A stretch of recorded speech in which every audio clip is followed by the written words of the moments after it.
Oke, kita kembali lagi di Depth Agri. Di episode ini kita bakal membahas tentang Liga 1 pastinya. Di sini kita mau ngebahas tentang Persija yang masih gagal menang dan Bali United dengan pelan tapi pasti menyusul posisi Persib yang belakangan performanya menurun nih. Yeah. Kita mungkin mulai dari Persija terlebih dahulu kali ya. Ini Persija belum menang lagi nih. Draw terus tapi kan. Draw terus ya. Thomas Draw namanya sekarang. Plesetannya bagus lagi. Om kita Thomas Draw namanya, bukan Thomas Doll. Iya. Kalau Doll itu kan abis. Ini Draw masih mending lah berarti. Iya. Bener sih memang. Ya dia tidak kalah tapi dia tidak dapat poin penuh juga. Meskipun penguasaan bola menang ya. Iya. Apa yang salah dari Persija ini ya? Bingung juga.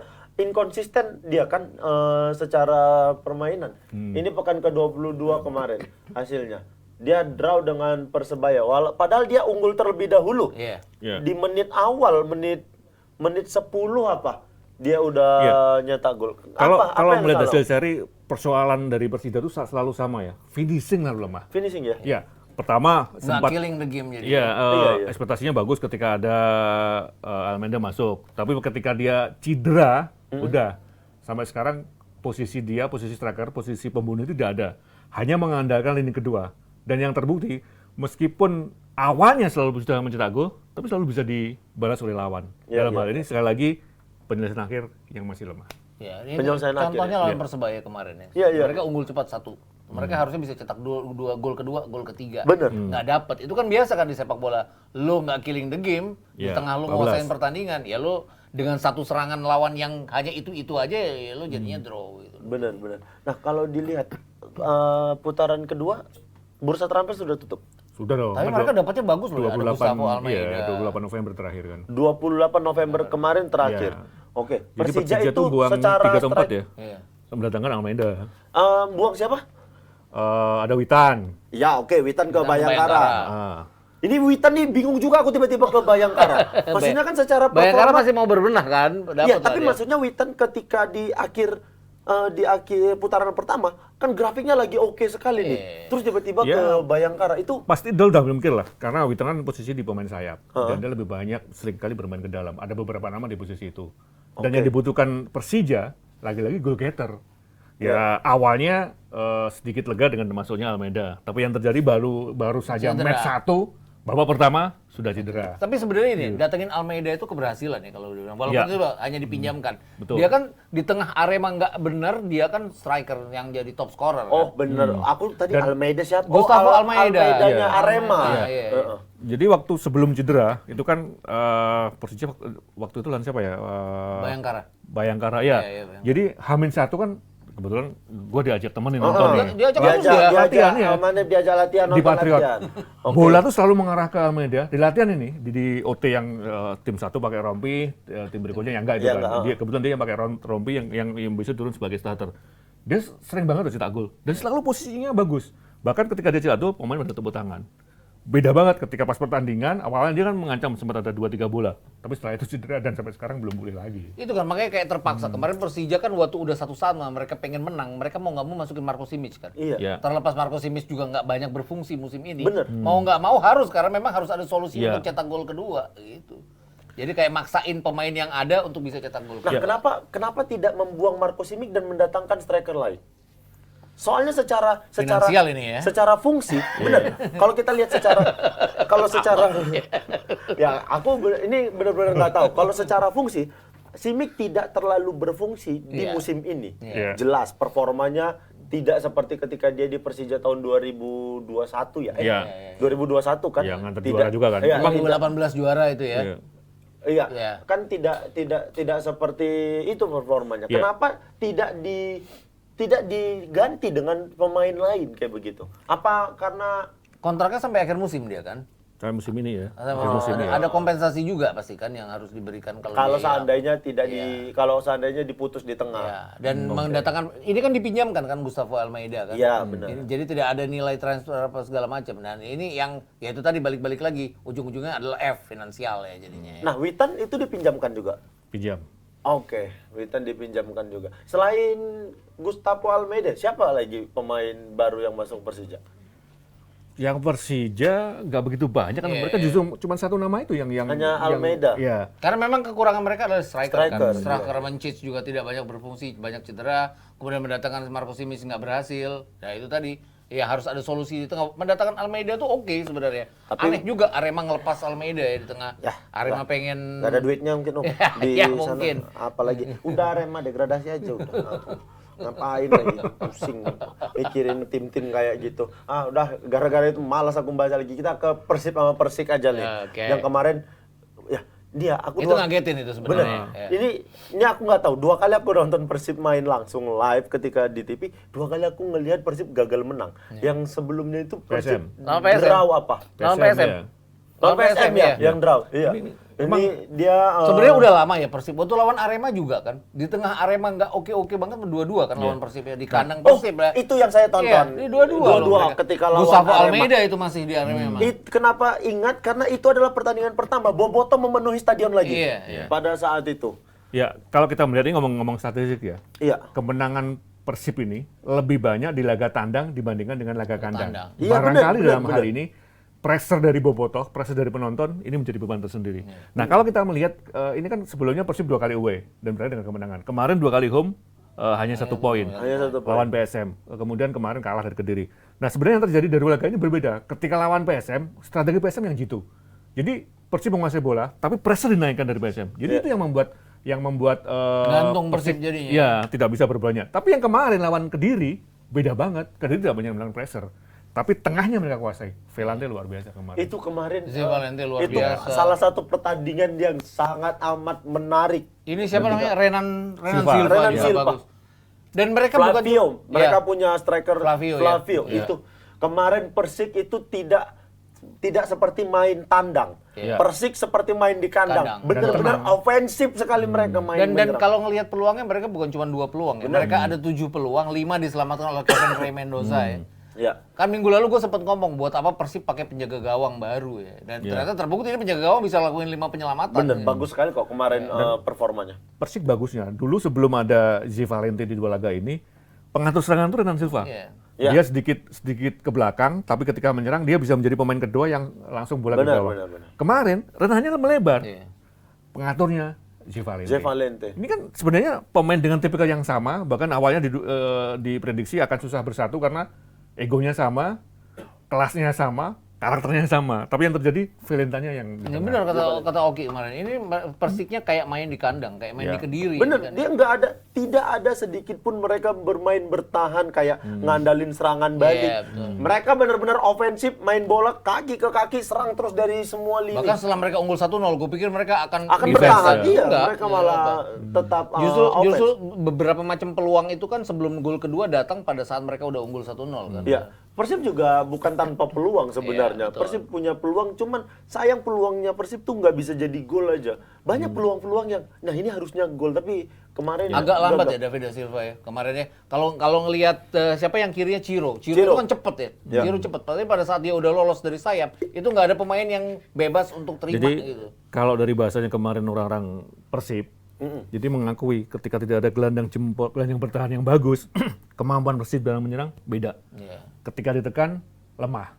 Kita melihat kemarin di babak kedua bagaimana Rohichan dia turun sebagai center back loh. Center back. Itu bisa dan berani bermain bola di gawang sendiri. Ini kan sangat menunjukkan ya benar Persib seperti bermain di kandang sendiri. Ya, Mereka ya. berani bermain bola sendiri dan ketika menyerang bagus banget. Nah, kayaknya ini Persib melakukan pembelian yang cermat ya. Iya, Pembelian pemain yang cermat, mendatangkan Zé Valente. Nah, aku juga baru tahu ternyata Zé Valente pindah ke Persik gara-gara kemarin main. Nggak tahu apa masalahnya di Persebaya, Persebaya. maksudnya kan dia salah satu roh di Persebaya, kan. Kenapa Persebaya melepas dia gitu aja, dan Irfan Bahdim didatangkan bukan sekedar pelengkap. Irfan tuh bisa jadi sosok yang ya dia bisa Ngamanin ya. Iya, dia bisa jadi penenang di skuad itu. Minggu lalu juga gue sempat bercanda bahwa ini kan buat media sosial aja nih si Nah, tapi Irfan ternyata Bahdim, ya. Irfan masih punya Setidaknya kapasitas. satu pertandingan kemarin ya. Benar kayak begitu. Berarti Dan dia bisa bermain melebar kan. Iya. Bukan sebagai target man, selalu mencari ruang. Kemudian kalau kehilangan bola, dia sampai turun. Pressure dia lakukan. kalau seandainya Persik main seperti itu terus konsisten, Persik bisa 5 besar nih di Sekarang akhir. posisi keberapa sih, Bro? Boleh lihat Boleh nggak, Bro? lihat klasemen sementara? Ya. Nah, ini baru kupicing Oh ke iya, mataku. Persik masuk ini masih bisa nih. Karena Persik masih ada di masih punya posisi- 12 pertandingan. Dan ketat ya. loh, dengan Ketat. PSIS saja cuma selisih Itu 4 kan? empat. Dengan Iya. Persik dia hanya selisih 6 poin. Iya. Iya. Sangat tidak terlalu jauh ya. Maksudnya kalau Persik mainnya kayak begini terus dan Persib mainnya kayak kemarin terus, ada harapan Persib malah terlempar dari 4 besar. Persib malah udah masuk nomor 3 ya. Persib. Iya, disalip Bali kan kemarin Bali kemarin menang ya. Iya. Oh, draw. Tapi Persib Bali kalah. draw, ya. Bali minggu ini lawan pekan ini 23 Iya, lawan lawan Persib ya. Nah, Pertandingan main di kandang. Main di Bali. Bali. Pertandingan terakhir week 23 Nah, sebelum libur. tapi itu pula Persib selalu punya kekuatan lebih ketika main away. Iya. Jadi, nah Bali juga tidak terlalu baik kalau main di kandang. Bali sekarang, ada jaminan. Bali musim ini banyak ugly win ya. Bener. Kayak di awal musim malah dia kalah, dia draw sama yang sama Sempat Dewa kalah dia. sama Rans. Yang sama Dewa dia Dewa draw. menang, dia Draw. menang 2-1. Menang 2-1. Di kandang Dewa? Oh, di kandang Dewa draw. Iya. Di kandang Dewa draw, di kandang Bali kan Kalah. Bali Ya, kalah. Kalau ngelihat klasemen kan mereka memang ada di urutan kedua 40 poin, tapi jumlah kalahnya kan mereka gede tuh. Ya tuh. 6 mereka kalah kan. Benar. Untuk mereka kan untuk di 3 besar itu kan 6 kalah tuh kan ini Termasuk besar ya. 6 kalah ini kan 5 diantaranya di 10 week pertama ya. Di 11 week pertama itu mereka kalah 5 kali. Sebelum mereka kalah terakhir lawan Borneo ya di kandang sendiri. Nah, Madura juga kemarin berhasil menang lagi ya, 4-1 dari Barito setelah terlihat seperti terombang-ambing. Mungkin yang agak ini ya, itu kan 4 besar ada PSIS masih ya. Ya. Kan nanti kan di posisi klasemen setelah 34 ada namanya playoff kan. Urutan 1 lawan 4, urutan 2 lawan 3, pemenangnya di final. Itu kan home and away ya. Mungkin agak Championship, bukan disayang playoff. championship ya, Championship, championship playoff. Akan disayangkan kalau PSIS yang jadi tuan rumah kan ini kan tujuannya kalau playoff itu kan untuk menangkap banyak penonton ya di kandang. Ya. Dengan PSIS sekarang kena hukuman tidak Oh boleh iya. Iya. ada penonton sampai akhir musim, layak dipertanyakan nih kalau mereka ada di posisi keempat, berarti tidak akan ada penonton di playoff Sisinya kan Champions ketat League. ini dan masih banyak. Iya, betul. Sekian pekan ya. Betul. Dia Apalagi- masih bisa apalagi kata disalahkan. sampean ya, Persik kalau mainnya bagus bisa masuk 4 besar loh. Iya, kalau betul. Ya seperti makanya kemarin. tuh bahkan Persik dan Rans juga masih punya Sampai bahkan Persija ya mungkin ya dengan masih 12 pertandingan sisa. Kalau mereka menghilangkan Thomas Draw-nya ya mungkin gitu. Persija sekarang 29. Ada sisa 12 pertandingan. 12 dikali 3 masih 36, lumayan banyak. iya. Masih lumayan banyak ya. Maksudnya yang menarik juga persaingan di degradasi ini. Iya. Bayangkara paling bawah, tapi kalau melihat 5 bagaimana- pertandingan tidak pernah kalah tapi tidak menang juga. Iya, itu sama juga ya, Bayangkara. Raja Draw juga. Iya. Gomez nih, Tapi mereka yang paling ini loh, paling ambisius dari pembelian Dan pemain. paling boros pembelian pemain ini. 10 pemain baru mereka dari datangkan. putaran kedua kan. Termasuk Raja Nainggolan yang Dan cedera mahal. satu hari latihan sebelum melawan PSM. Oh, dia Bare-bare itu ya? cedera makanya pulang. Iya. Kirain karena kondisi fisiknya tidak. Enggak. Katanya cedera Tidak katanya baik. dalam latihan ya. Iya, yang rame pertanyaan ini ya dari teman-teman dia, begitu didatangkan Nainggolan, kita lihat apa respon Nainggolan begitu pertandingan away pertandingan pertama dia harus 3 jam perjalanan, Terbang-terbang, ya. lanjut darat 3 jam lagi. Ternyata betul kan. Iya itu mungkin Nainggolan daripada situ mending pura-pura hamstring aku ya kan. Gitu. Siapa yang tahu? Atau dia mainnya akan di Patriot aja jadinya. Bisa jadi. Tergantung Om Bali kayaknya berangkat dia. Tergantung lah mana yang tidak terlalu jauh kayak begitu. Ini pokoknya Persib harus segera membenahi permainannya kalau mau tetap berada di 4 besar karena itu tadi kalau dilihat ada Persik, ada Rans, ada Madura yang siap menyalip mereka kapanpun termasuk PSIS ya kalau mereka tidak konsisten, Hati-hati tidak hati-hati yang lumayan sudah santai Borneo sebenarnya kalau kita lihat secara permainan ya. Borneo ini mirip PSM musim lalu ya. Di Iya. kandang sendiri dia sangat memanfaatkan kondisinya, baru 2 kali draw di sana, sisanya menang. Di kandang lawan pun mereka baru 1 kali kalah ya sampai sejauh Ya, ini. karena pertandingan terakhir mereka draw juga kan sama Borneo itu 10 Barito. kali home, 9 kali menang, sekali seri. Oh ya, sekali seri. Sekali bahkan. seri. Tim-tim dengan perolehan poin paling banyak di kandang. Ya.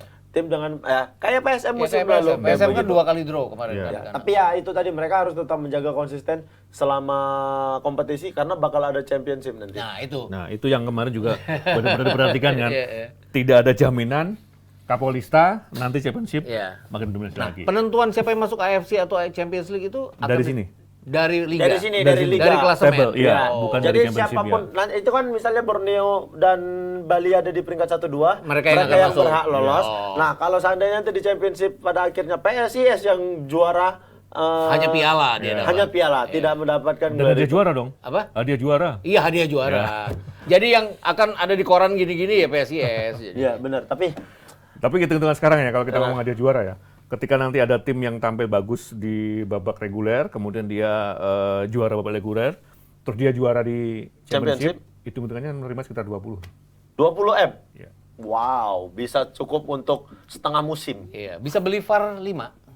Boleh. Kan 15 100 tadi katanya Iya, kan. tapi ya udah langsung dihitung. Tiga. Udah langsung dihitung-hitung. Sama satu lagi, LIB. Kalau bisa tahun depan championship nggak usah diadain tuh. Namanya kompetisi ngejar poin aja. Udah nggak usah. Kalau perkara siaran nanti bikin aja acara stand up 2 kali udah saya isi. Kalau cuman butuh siaran aja. Kasihan nih tim-tim yang udah kejar-kejaran di papan klasemen tapi nanti penentuan juara malah di 4 besar diadu. Oke lah, itu aja obrolan saya untuk LIB nih. Mudah-mudahan didengarkan supaya musim depan tidak ada lagi championship kayak begitu. Terima kasih, sampai ketemu di episode selanjutnya.